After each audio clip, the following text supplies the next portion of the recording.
Good afternoon. This is Marvelous Marv on WHTZ. Radio. For 30 years, people have been writing its obituaries.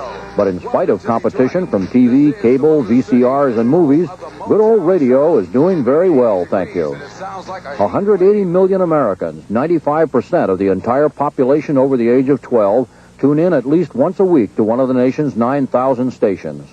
To reach those listeners, advertisers will shell out almost $6 billion this year for commercials.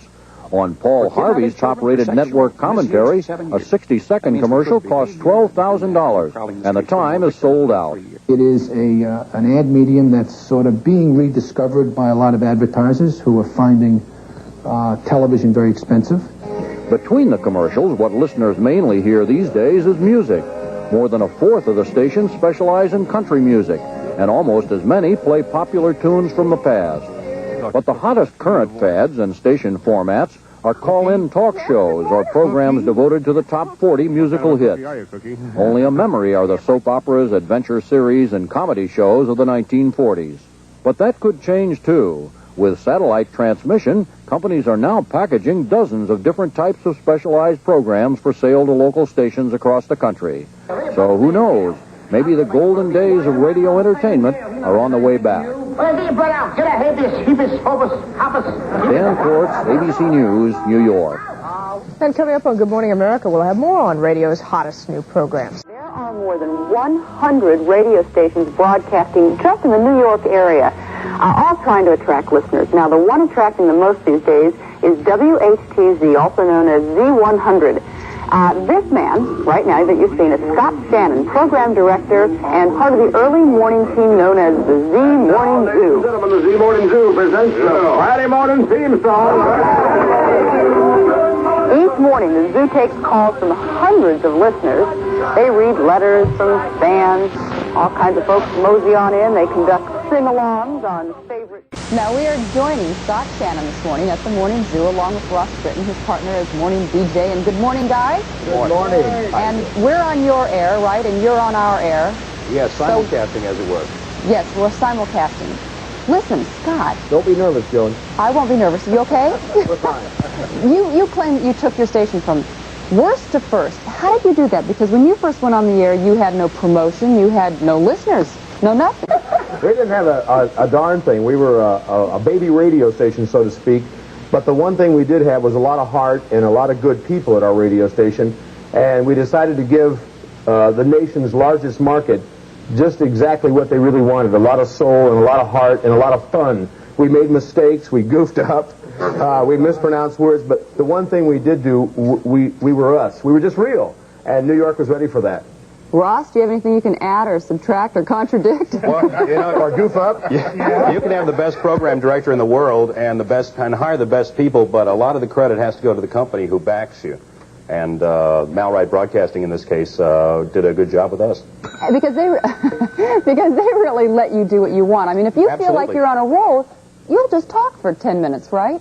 Well, like we're doing right now. You don't have to play a song at a certain time. No, we don't. The format in the morning is absolutely wide open, and we do just about what we want, whenever we want. We never, ever do anything at the same time or the same way. Like, you're causing us to miss the horrible scopes right now. Do you realize that? The horrible scopes? Do you have a horrible scope for us? We have a horrible scope. We also have a special song we put together called Good Morning to the GMA Crew. Okay. It goes just like this.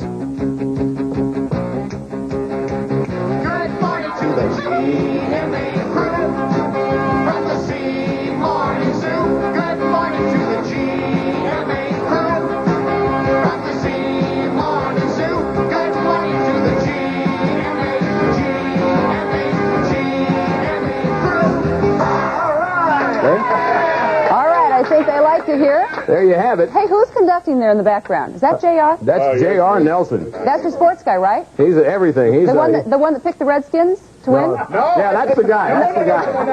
Get him. Now, See, we find these things out in the morning. No, Scott's the big Redskin fan. Yeah, he took the Redskins. Oh. He lost some big bucks, too. Joan, could you tell me a couple of those famous jokes that you know? Oh. To relax me? Hey, that guy had a bigger laugh here in the studio. Well, when we start talking about Orloff's and David Hartman's coffee habit, then we'll really he be got out of here. He got out of here this week. Listen, but they call you a top 40. I think as people are seeing it, you're not a typical top 40. We're not a typical anything. I mean, it's a collection of riffraff, different people, but every morning we talk about life and what happens to us. Contrary to a lot of the other personalities in the market, we don't talk about our limousines and how much money we make. And that's because we don't make much money. We don't have a limousine. But we don't hang out, on Broadway, and we don't go to all the famous cafes and all that. We're normal people. Well, that's just using the term loosely, Scott. Thanks, Joan. You're a warm, wonderful human being. But we have a lot of fun, and that's what's most important. But we have everyday problems, like my car wouldn't start this morning. I moved in my new home, and my basement was flooded. And I got a ticket for going 64 through the Lincoln Tunnel yesterday. All right, now, guys, what happens on a morning like that when, let's face it, when maybe you're under the weather or the zaniness maybe just isn't there? How do you get yourselves up? What do you fall back on? Well, we judge our show, our pace is dependent upon our mood. One of the most popular characters we had on the show, one of the people we poked fun at, was Jessica Savage.